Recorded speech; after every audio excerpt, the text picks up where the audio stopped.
So, first of all, we just want to tell you how much we love Fair Play. We've all read the Thank book, you. we played the game with our pet spouses, and we have listened to you talk a lot about the story behind it and the system. Your documentary on Hulu was amazing. I loved Thank that. you. So, congratulations on that. We recommend it to a lot of our patients and workshop participants.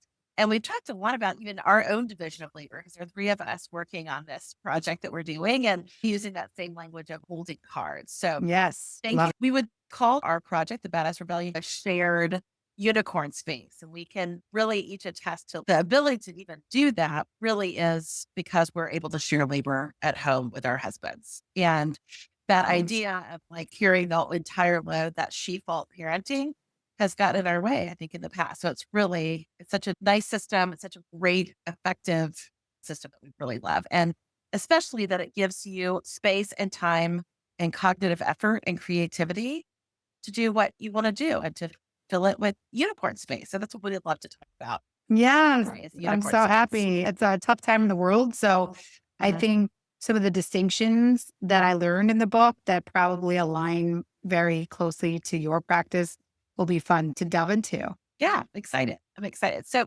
one of our favorite quotes from the book is on page 7, and it's life is a series of storms. As we get older, they tend to be more frequent. Taking the time to have fun is how we weather them. I love that. The storms will keep coming, so we must learn to dance in the rain. So I just love that image of dancing in the rain. And for us, we really focus on midlife at Badass Rebellion. And we would love to talk about creativity. Like you said, that's an antidote to burnout. And that finding your unicorn space is like finding an umbrella in the storm. So could you talk more about what you mean by that? Absolutely. It was interesting. I was on a council this morning, like a kitchen cabinet for the first partner of California, Jennifer Newsom, who is our documentary director. And it was interesting because we were talking a lot about moving away from the word happiness into other words that actually more reflect the realities of mental health. And I think that Unicorn Space, the second book I wrote, was a book I wrote, as you said, after I wrote a book about gender equity. I did not expect to be an expert on the gender division of labor. That was not in my third grade. What do you want to be when you grow up board? It wasn't at all what I said I would do with my law degree. Research is me search. And so I ended up in this space of really advocating for women to be able to free up their mental load and their time by having to do less unpaid labor for their homes. Yeah. And so a book about creativity was the sequel, which was a little bit interesting to me. I never would have predicted it except for the research showed me that when I could get people to the table for the fair play system, it was in any single family structure, it was helpful. That was what we were getting in 17 countries, whether it's polyamorous relationships, gay relationships, mostly hetero cisgender relationships, because that's where a lot of our problems come from. It was really helpful. But the problem was it was very hard to get women to the table.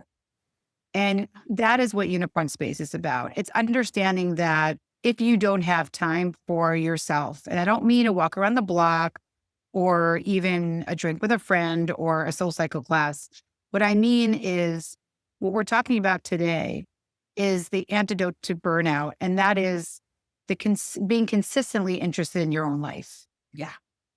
And the idea of being consistently interested in your own life is a lot harder sell than, say, take a year vacation or mom's weekend back to your alma mater once a year.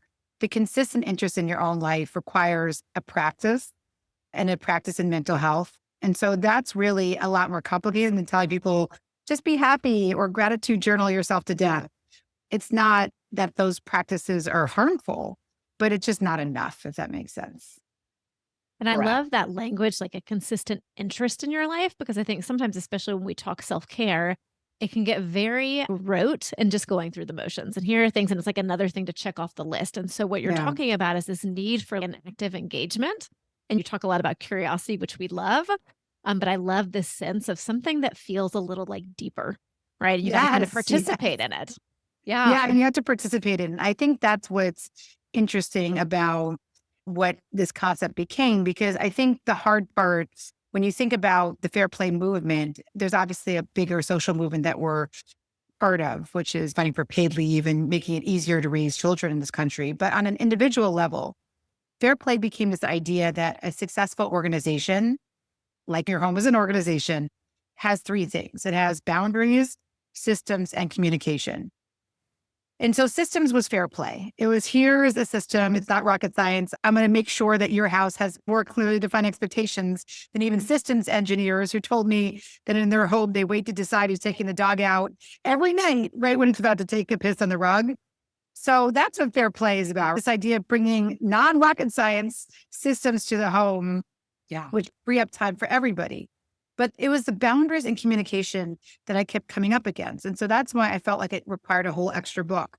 And Lucy, what I think was so interesting about this idea of being consistently interested in your own life, the barriers were actually in that boundary, systems, and communication. Women were telling me that three things that kept coming up over and over again in our surveys. That one, they did not believe that they felt they had a permission to be unavailable from their roles. Two, that even if they did find time to be unavailable, to be consistently interested in their own lives, guilt and shame would ruin those experiences. And three, it was, even if I had those other two things, when I ask for what I need, I get pushed back, whether it's rolling eyes from my kids or, oh my God, you're going to go away again, or you're taking another spa day. So people start to roll back their conviction because they believe setting a boundary should make other people do jumping jacks for them. And they don't. When you set a boundary with people, people are mad a lot of times.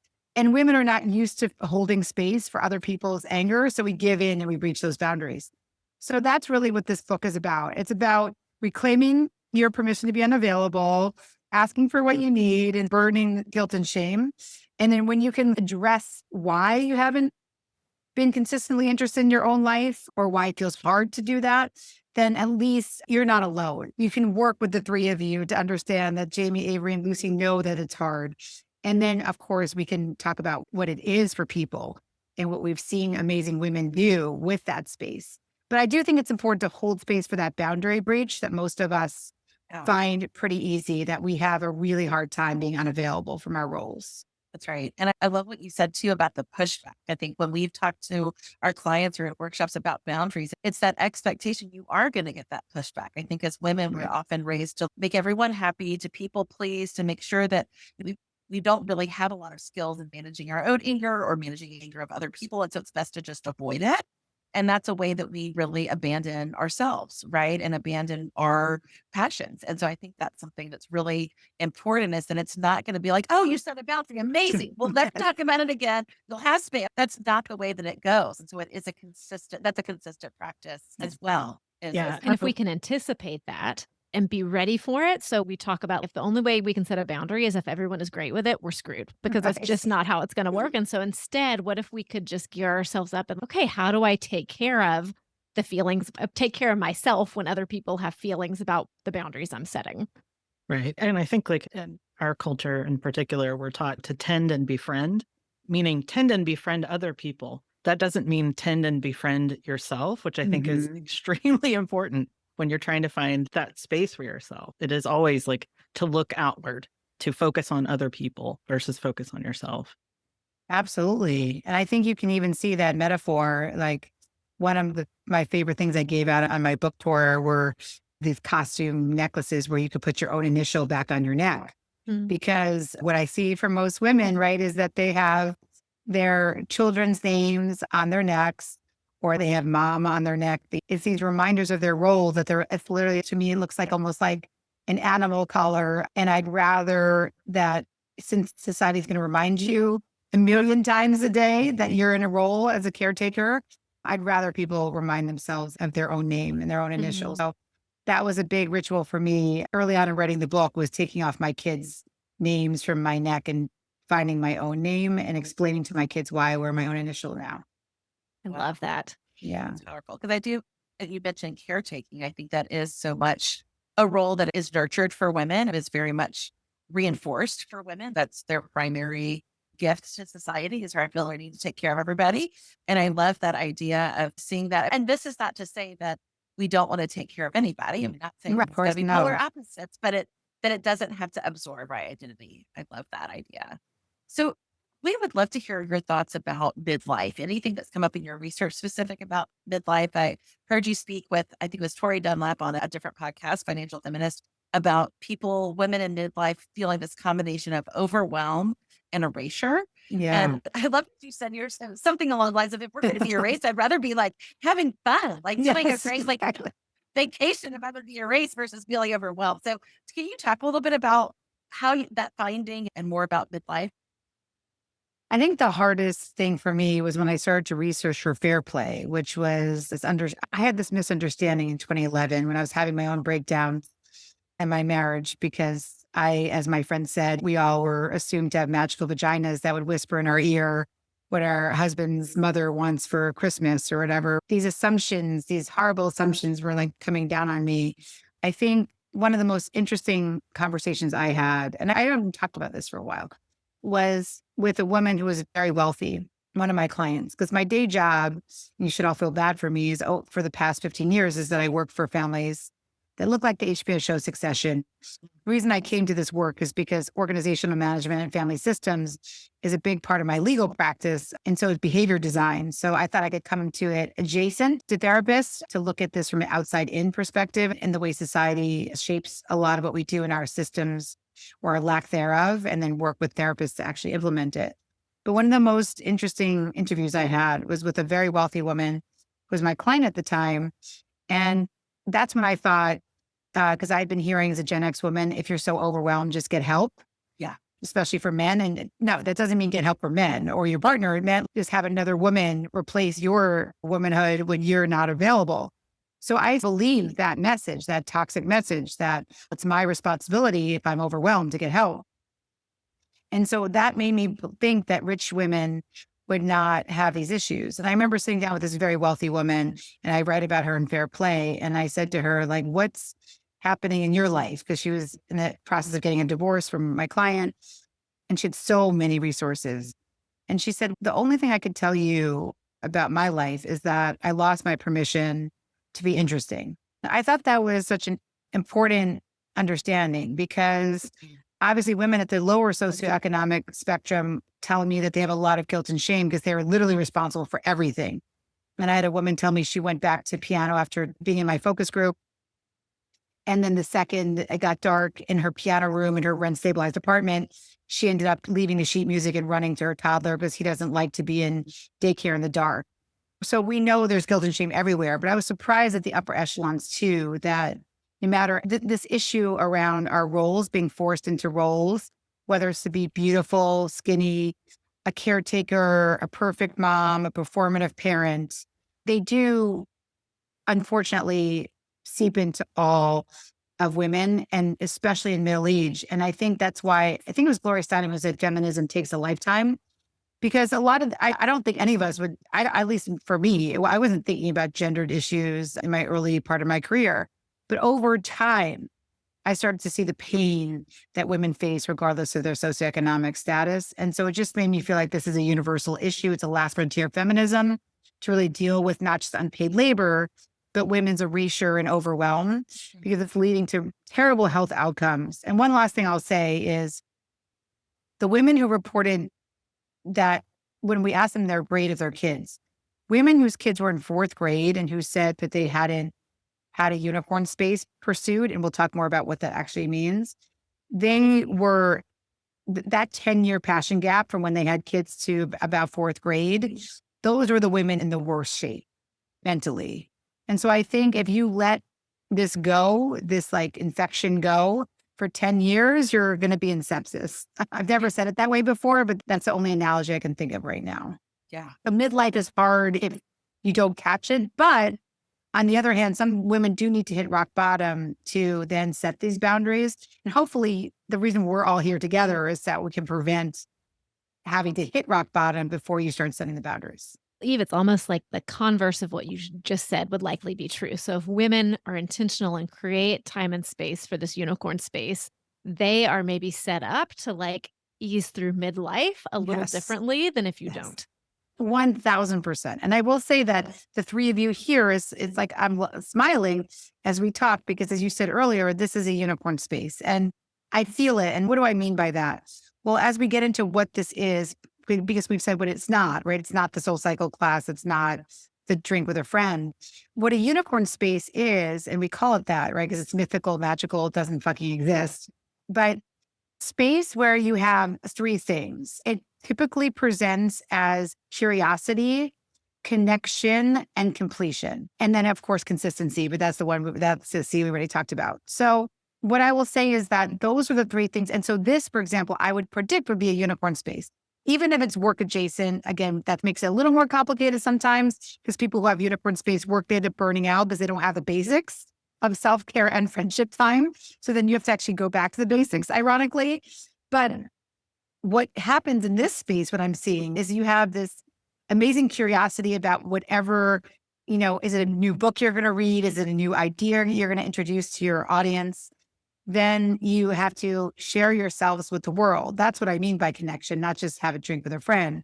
It means that you're connecting with your listeners. So even if you hated the episode, you're still doing the scary work of connecting and then completing the episode and releasing it in the world. And whether it's number one on Apple Podcasts or number million on Apple Podcasts, it doesn't matter because it's that cycle on repeat.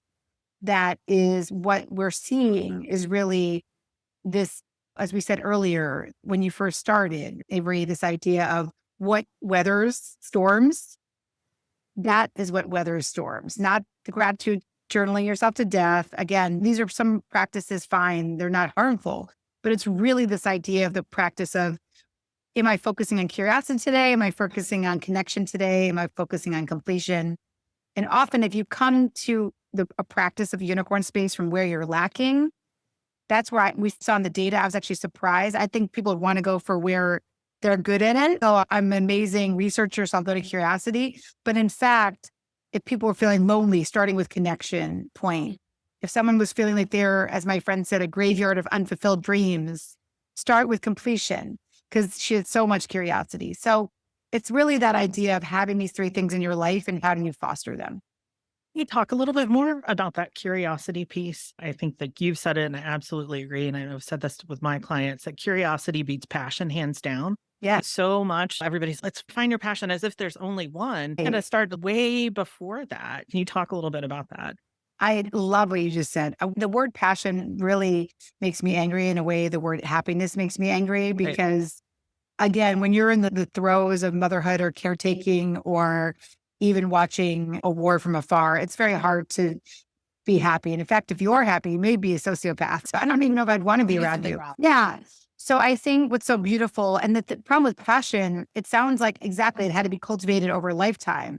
So what I like about curiosity, it does give you a little bit of a respite from pressure. And I want to say something about curiosity that's important, though. It's not just any curiosity. It's not, I wonder why my child's poop is yellow. That's what one woman said she was curious about. I'm like, not that type of curiosity.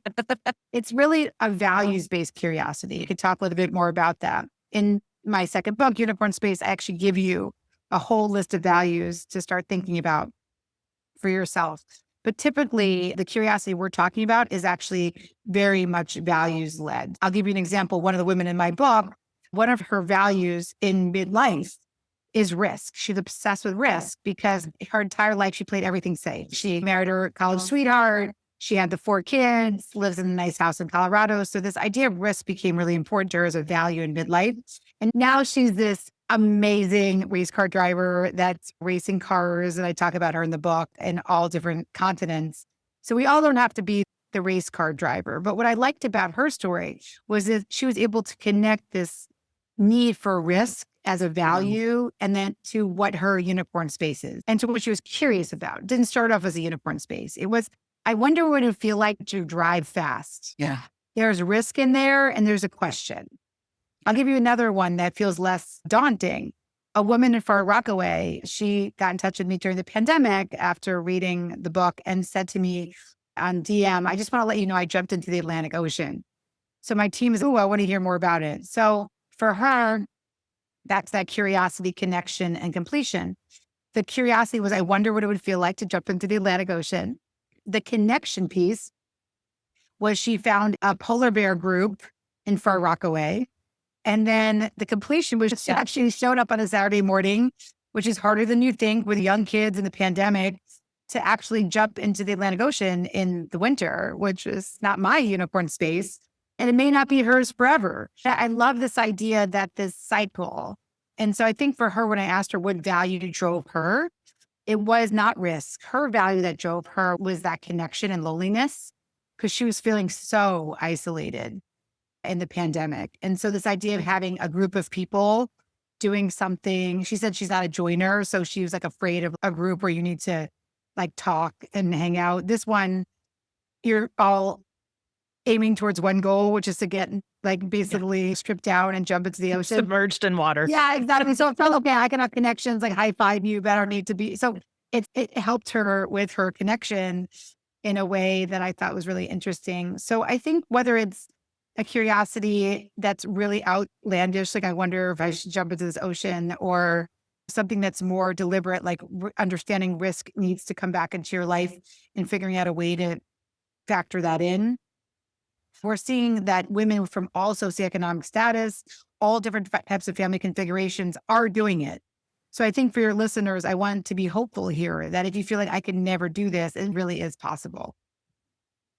Eve, do you ever, two questions here. So do you ever see people start something as a unicorn space and then over time it turns into something else? Like it becomes like a to-do, or you loses like the magic? I guess that's one. And then the other is like some of the big barriers that people might find as they're trying to create their unicorn space. Yeah, those are great questions. First, of course, I think the biggest thing that makes unicorn space more complicated is America's need for every pursuit that a woman pursues be in three buckets, either as a parent, a partner, or a professional. And so if you say you want to jump into the Atlantic Ocean, someone will say, how can you monetize that? Do you want to do a Substack and start charging people to hear from this? That's what's so hard, is that people around you will want to push you into one of those three roles. And if you say, no, I just want to be an acrobat to be an acrobat, sometimes it's harder to keep the monetary aspect out. So I think that's, I'd say, the biggest hurdle when people will tell me that writing was their unicorn space and then it's not anymore. And that's why also people in creative professions where they are doing it, like the three of you, you may have a unicorn space here, but you just need more unicorn space. If it's ancillary to your career, I would say instead of this is enough, like, no, you actually need another one that's just for you. So that is, for example, my unicorn space will always be in the justice realm. It'll always be in writing about these, in research. I'm a lifelong learner. I love the research. I think it's so important to be really rigorous about how you talk about these things. And that's why I've always had a hard time with self-help, because there's no bibliography in self-help. And I'm like, where's the bibliography? So I made sure I had to cut mine down for my editor. She was annoyed. She said, the book's too long and there's too many sources. I'm like, people are going to want to know where this is not just coming out of my ass. So I'd say that's the biggest thing, is making sure that you can have even more that's just for you. So for me, this is going to sound weird, but I'm obsessed with my kid's math tutor. I see the joy he brings into how he teaches. And I just like ordered a calculus book on Amazon. And so I'm actually thinking of what that would be like to just go back to the curiosity of learning algebra. So I don't know how you do a recital and share with the world my love of calculus, but I'll figure out the sharing piece at some point. And then the other question you asked, Lucy, was about the biggest hurdles. So I think the biggest hurdles are really in those three values we brought up earlier. I think one hurdle is a sad hurdle, is when women say to me, I lost my permission to be interesting and interested, and I don't have curiosity. I even asked the CEO that question, like, what are you most curious about? She said, oh, when the next Louboutin is going on sale.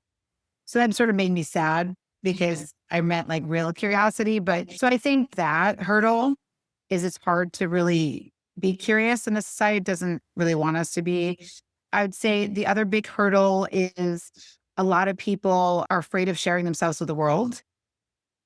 It's scary out there, especially right now when everybody has an opinion on everything and you're writing about yourself and people are not really willing to get the criticism. It's very hard.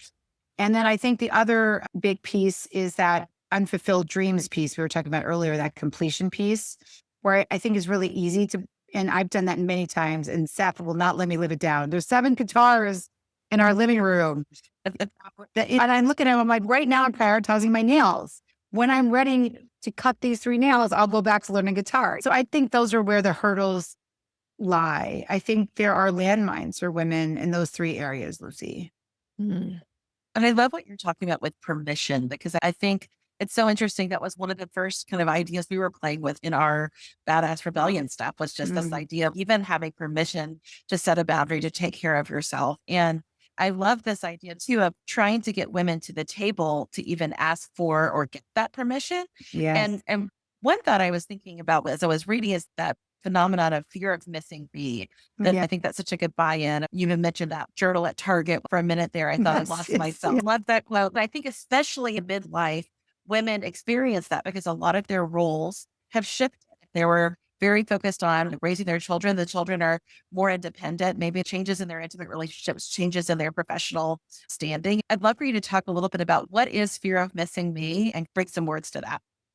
Thank you so much for bringing that up, because I tell the story that I actually have never told on a podcast before, but it's in the book because I actually wrote it even longer, but it got cut.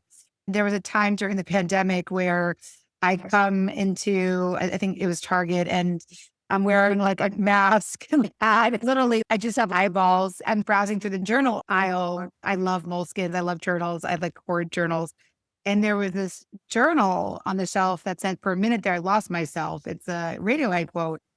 And because the rest of the journal were just so funny that I had to start taking pictures of them. They were things like, only backward steps don't get you forward. And they were like the most trite things ever. And I was like, what does these things even mean? But then I get to this journal that says, for a minute there, I lost myself. And then I really had a very emotional reaction that day of being completely anonymous in this like low hat and this mask, and seeing this journal of sadness and connection to the rest of the world of women. That's what I felt at that time. That I know that every woman, I think every woman in the world I could relate to, for this idea that at some point our roles have trumped like the human we are, that people will ask how the baby's doing, or how's Zach's basketball practice going, or even friends I've known for 6 or 7 years casually will say to me, this is so embarrassing. I don't know your name. I just have you in my phone as Zach's mom. I think that fear of missing me is something I just wanted people to understand is a universal feeling, I think, in late stage capitalism when you're raising a child. And on top of it, I think this idea of FOMO, fear of missing out, I never understood that concept as much as this idea that I wouldn't miss out if I wasn't missing me. So I felt like this fear of missing me was the reason I would have FOMO, because if someone was doing something I wanted to do, it was typically because I was jealous, because it was something I didn't feel like I had the permission to do. So when I'd see people say that they were going to go climb to Kilimanjaro, or go travel somewhere, or even go see a movie, I just felt anger towards them. And that was a FOMO, but I realized it really wasn't FOMO to them. It was that I was afraid of losing myself, the fear of missing me. And so I think it's important. It's more than saying I have FOMO because I'm missing out. I'd rather people, instead of being guided by that FOMO, I'd rather them be guided by a fear of missing themselves. I'd rather, if they're going to have fear at all, I'd rather them be more scared of losing their own identity over time, because, and this is not, again, ever to shame women, but I think talking to their partners was so heartbreaking. Yeah. Because when I would interview man after man in 17 countries, this idea, what makes your wife special? And then I would hear, she's the best mother. I'm like, okay, you remember when I started this interview, I asked you not to describe roles, to describe the person. So let's go back again. So that was a role. What makes your wife special? Oh my God, I couldn't do without her. I'm like, okay, so we just said mother and personal assistant. What makes your wife special? I met her at Harvard Business School, and she used to run like all of our business clubs. And I'm like, oh my God, wait, what? You're telling me you're proud of something that happened 17 years ago? You can't tell me anything about this human outside of their roles. And those were the things that I didn't care about the men and how they reported, but I was thinking, how do those women feel inside if they're in these relationships where their partner doesn't have pride in them in their current state? The whole thing just felt like we have to solve this issue. Boundaries are important, but boundaries, the way all 3 of you have defined them, Jamie, Avery, and Lucy, and not just in this podcast, but the way I've heard you talk about them in general as a badass rebellion. I think that's so important, like what you're saying about the roles, because I think, especially with the interviews with the husbands, these are probably the people that know these women the best in their current state, certainly spent with a very intimate partner of this person. And for them to not be able to come up with something outside their roles, there is that question. So if they can't, women certainly can. Right? They are so clearly defined by I'm Wesley's mom, or I'm working to help John get a promotion, or whatever. Yes. And that's also reinforced externally. And so I think there is that, we call it self-abandonment. I think fear of missing me, self-abandonment, so Yes. similar, of just that, like getting away from yourself, either to try to fit into a role or because you don't feel like you have permission, and having that happen over time and getting further and further away. I love what you said about that 10-year passion gap, and kind of having children in fourth grade. And I'm imagining that would even continue if you, as kids get older, you have more space. So what do you think really interferes with unicorn space as far as like when people abandon themselves? Like, I think there's that permission. Is it that they don't know what their passion, like, what is it, just space? Is it just permission, or do you feel like there's more to it than that?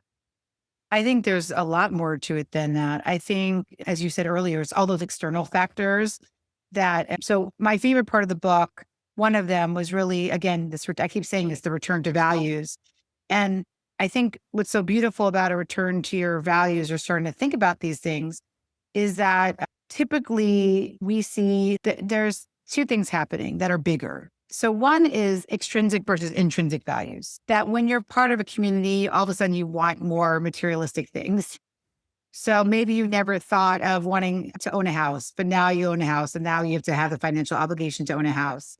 Maybe you feel like, hey, everybody's on vacation besides us, so I need to save up for, that vacation in Hawaii. Everybody goes to every birthday party. I don't know what I was thinking with my first kid. The amount of birthday parties we went to, every single invite, like, as my husband said, we were like going to the opening of an envelope at that point. Whereas I don't think my Anna, my third kid, has ever been to a class birthday party. Just this idea that if you use 3 toxic words in your life, these are the words that I despise, we're going to figure it out. Then you actually don't figure out anything. You just get pulled by the storms of your community. And so I think that's a bigger issue about how do you hold your intrinsic values or extrinsic values on social media, and the people around you are incredibly powerful.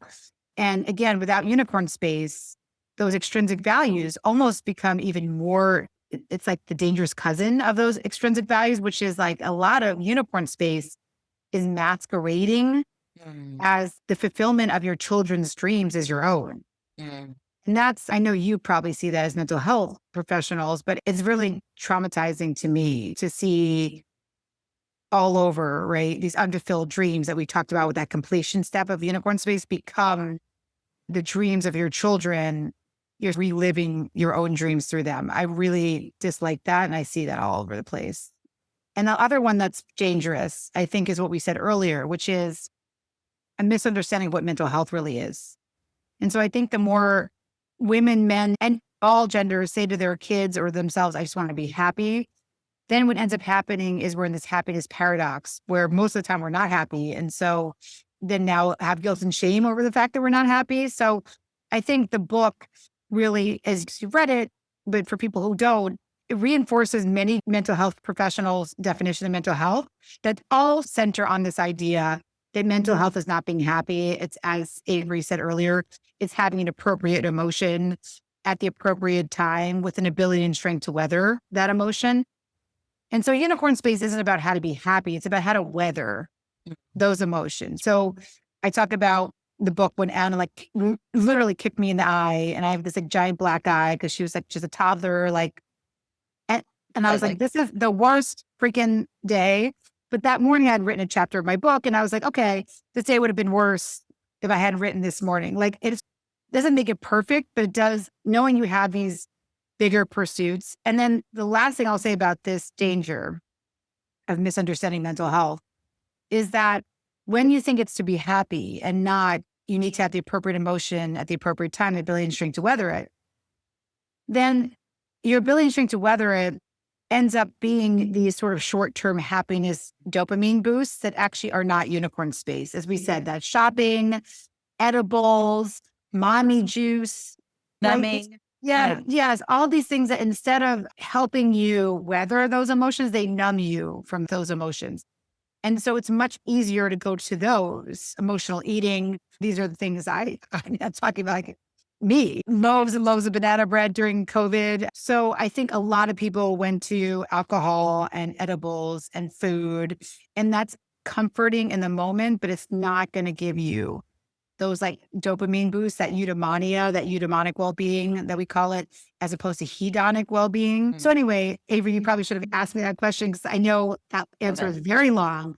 But I think to TLDR, like too long didn't read, I would say the biggest hurdles would be not understanding your values, letting somebody else dictate your values for you. And number two, not understanding what mental health really means. Yeah. Yeah, I think we have to do a lot of psychoeducation around that when people come into therapy, whether they've been in therapy for a while or whether they're just coming in for the first time. I think anytime anybody comes in and they say, what's your goal for our work together?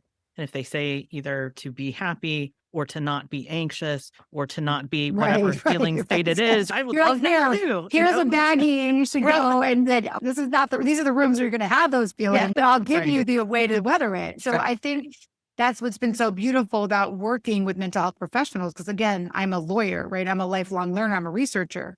So I needed to hear from you what mental health was. And what was so beautiful was as we watch women in unicorn space, they were mirroring these things, saying, this was really hard for me, but this helped me get over it. One of my favorite interviews was with this woman who had a really hard time in life, a PE teacher who ended up on American Ninja Warrior and like ringing the buzzer. And what these little incremental steps to getting to that buzzer, that journey meant for her. It didn't mean she was happy all the time. In fact, she talks about marital issues. As she got more powerful, her partner was shaming her back to that boundaries. And then finally came along with her. But there's an interim moment, I will say, where sometimes when people are not used to you in your full power, you'll start to see those who are what I call in the book your spiritual friend. And so I think if you want to talk about something else that's really important with your practice, and then I'd love to go to an exercise where, Jamie, I'll use you. We haven't pre-planned this, but I want to just do a quick exercise for your listeners to end. But I think we want people like that American Ninja Warrior story. She talks about delicate dreams. She said that if she had brought her dreams to the wrong people, there's 1,000,000% chance she would not have done American Ninja Warrior. And so I think in these early stages of unicorn space, of craving experiences where you say afterwards, I can't believe I just did that, that you keep those with spiritual friends, people that you want you to do well, because accountability partners, success partners, the data is there. If you have an accountability partner, you're like 66% more likely to do something. But they have to be a spiritual friend. Somebody really will harness those delicate dreams as opposed to squash them. I love that language. Delicate dream. Yeah. Tuck that away. Exactly. I thought that was so beautiful too, that she had a delicate dream, and made me sad for her that it almost wasn't cultivated, because she has a whole movement around kids and fitness, and she's the oldest person and mother to ever ring the red buzzer. She's done some amazing things. Yeah. One thing we've found as we've been working more in our unicorn spaces, it often puts tasks in front of us that are new. And we find ourselves in this role of beginner. And I think whether it's as women or women, maybe just us individually, we have this idea, this story that we must be an expert at things initially, right at the first out of the gate. So how do you deal with the discomfort of being a beginner? I think it's such a great question. That is, if that's your issue, then you just have to know within the curiosity, connection, completion paradigm we talked about before, that completion is going to be hard for you.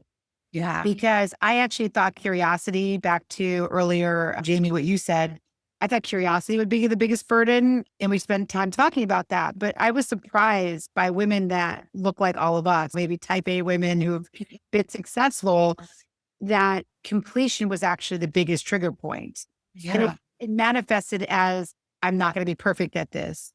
For me, it's like, maybe I won't get through the calculus book again, even though I did it I took advanced calculus in college. Am I stupider? I don't even know if that's a word, but am I dumb? Am I not going to be able to do this? Or what's the point of this podcast if it's not going to be number one next to Brene Brown's? I think we all have these ideas as women that if we're going to complete something, it needs to be literally perfect. Yeah. And so I think that's what I would say, that if we can really all collectively work on this idea together, that being a beginner is actually one of the most important things you could ever do in your life. Because if you're not a beginner, then you'll never get to that manifestation of what I said earlier, which is a unicorn space point, which is, I can't believe I just did that. If you're already an expert and you've been a chess expert, then maybe winning another tournament won't get you. I can't fucking believe I just did that. Right. Jumping to the Atlantic Ocean will do that. Maybe when you deliver your first TED Talk, Avery, it'll do that.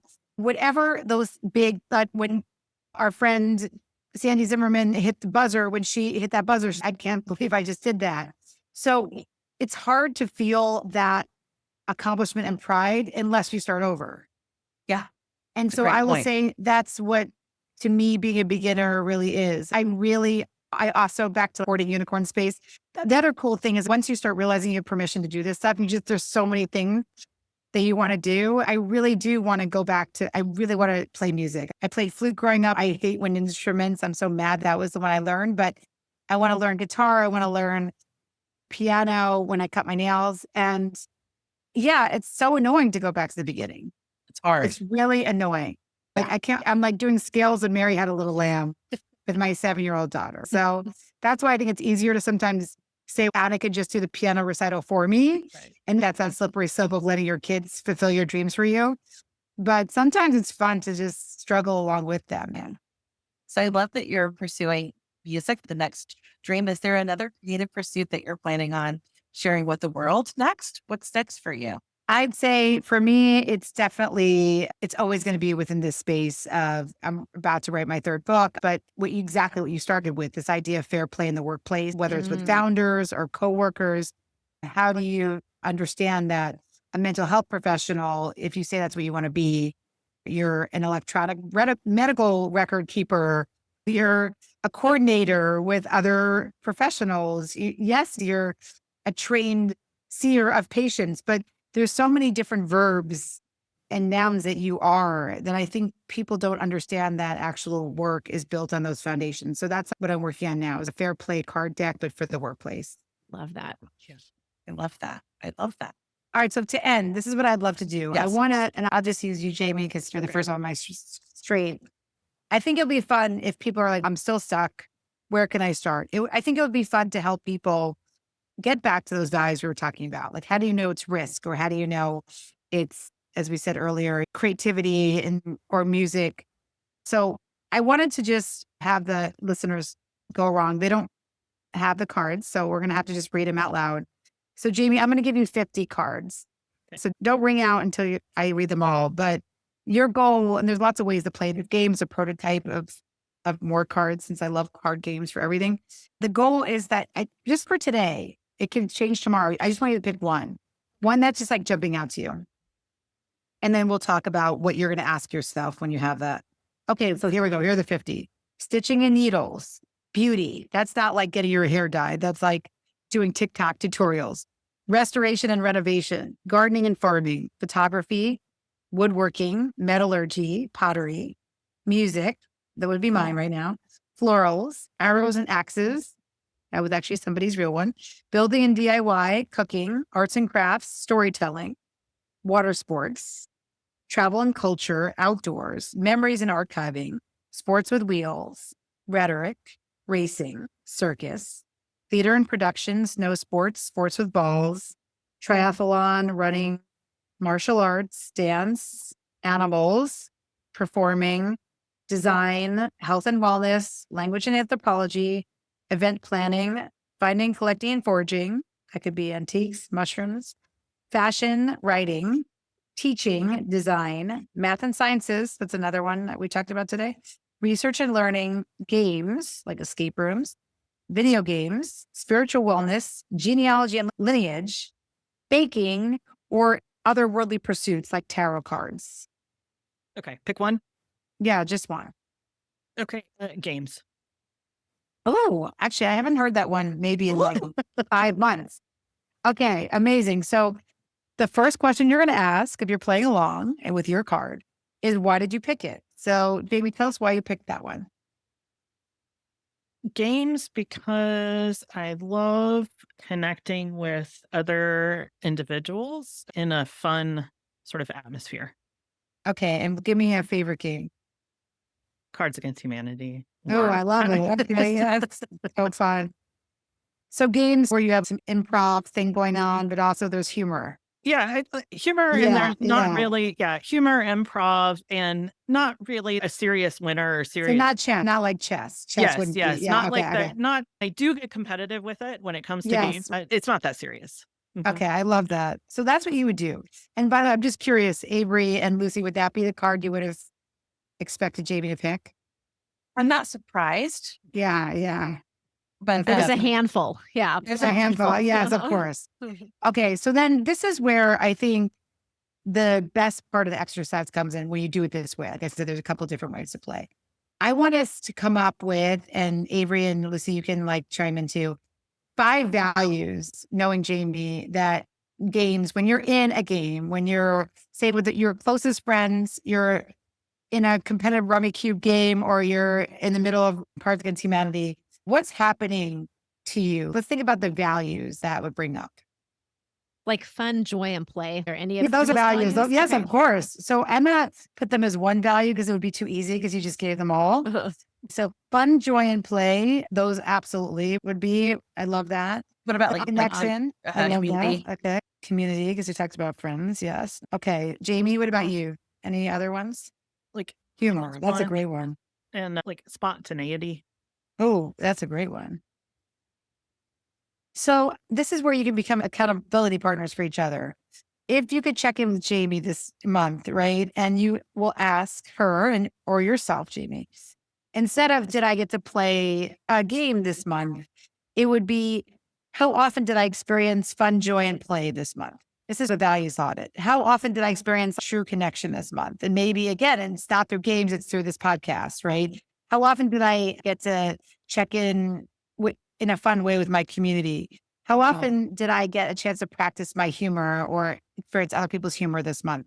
And how often did I get to feel spontaneous? I think that's the level that I want women to start talking to each other about. And that's the problem. When I ask them outright, when I do this exercise, I get the most amazing values. And I feel like I know Jamie so well. Like you would be in my life because I only divide the world up into people who are funny and those who aren't, or who have humor and who don't. No, I know Jamie would not be in my life because humor is a value for her. So I find it's much easier to back into your values if it's not just family and friends, which is what we've been taught to say, than it is to ask outright, where I think people get lost. So that's why I like this exercise, this idea that for the next month, we're giving you that gift of saying you deserve fun, joy, play, connection, community, humor, and spontaneity. And then your friends here will push you on it. Like, how did you experience that? And again, I have many ideas for you about how you could have all those values in other ways other than games. So I think when you do it with each other, that could be fun. Do it with some of your listeners as well. And I'm That's struck awesome. too that we will benefit from that too, right? So Yeah, if Jamie's yes, having fun and playful and humorous, Yeah, that's yes. bound to spill over. I really think it will. Yeah, I love that. Thank you so much. This has been delightful. We would Yep. love to spend the rest of the afternoon with you. Same, I know.